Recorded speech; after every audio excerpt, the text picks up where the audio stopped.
Okay, so why are there multiple kinds of connectors and what are their strengths?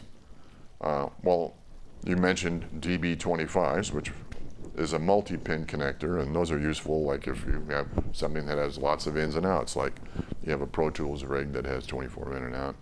You could do that, or let's say you have a talkback thing that requires a lot. So if you need lots of pins, things like that are a good thing.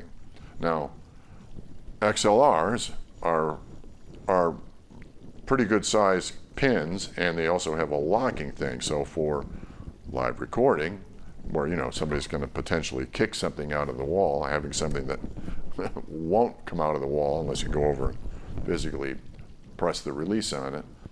That's part of why that is designed like that. TTs, which are tiny tantalums, those are the really small patch bay pins. Those are in existence because people got more and more and more stuff in their patch bay.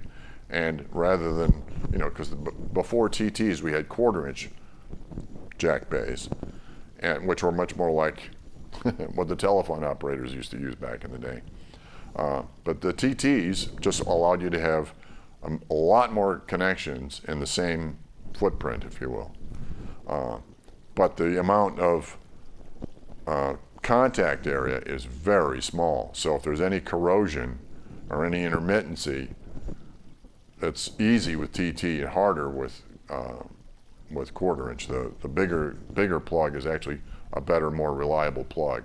But the TTs are in existence because we put more and more stuff in the patch bay.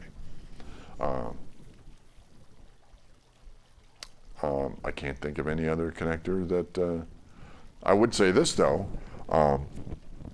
as far as the reliability, like in my mastering room, I don't have a patch bay. I do everything with XLs, but like the connectors we find on mic cables, because they're way more robust, more connectivity, so they're more reliable, which is very important.